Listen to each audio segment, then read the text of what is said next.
Selamat siang, Brigadir Susana akan menginformasikan kondisi lalu lintas terkini melalui CCTV dari NTMC Korlantas Polri. Untuk lokasi yang pertama, saya ajak pemirsa kita pantau di Pasar Lemabang, Palembang, Sumsel.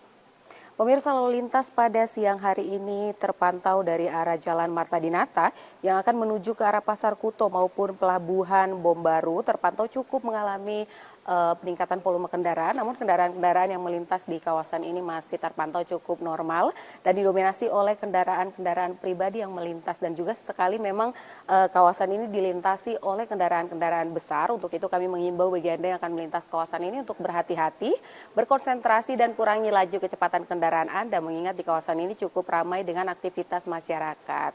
Dan berikutnya dari Jalan Bambang Utoyo yang akan menuju ke Jalan Marta Dinata juga masih terpantau cukup relatif lancar.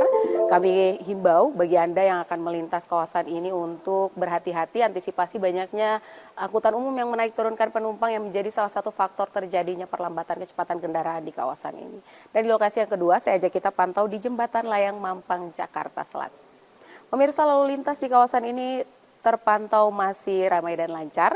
Tidak ada peningkatan volume kendaraan yang begitu signifikan dari jalur flyover maupun arteri di kawasan ini. Sedangkan kondisi lalu lintas dari jalur tol, yakni dari arah Pancoran yang akan menuju ke arah Kuningan juga terpantau cukup ramai dan lancar dan kisaran atau laju kecepatan kendaraan yang melintas kawasan ini berkisar 50 hingga 55 km per jam.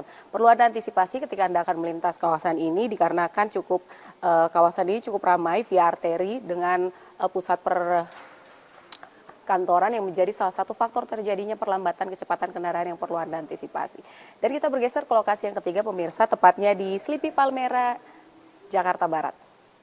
Lalu lintas di kawasan ini terpantau dari arah Semanggi yang akan menuju ke Grogol ramai lancar.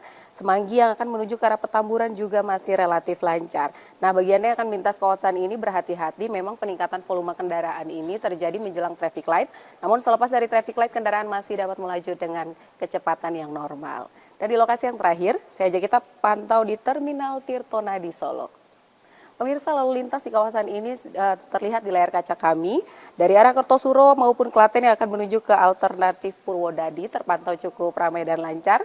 Kami himbau bagi Anda yang akan melintas kawasan ini untuk kurangi laju kecepatan kendaraan Anda mengingat kawasan ini juga cukup ramai dengan aktivitas masyarakat dan juga sekali dilintasi oleh kendaraan-kendaraan tradisional yang perlu Anda antisipasi. Dan pemirsa, patuhi marka jalan dan rambu lalu lintas, selalu berhati-hati dalam berkendara serta waspada terhadap intensitas curah hujan yang semakin tinggi akhir-akhir ini. Dan untuk informasi terkait bagaimana kondisi lalu lintas, Anda dapat menghubungi call center kami di 1500 dan SMS center kami di 9119. Demikian informasi dari Brigadir Susan, selamat siang dan salam presisi.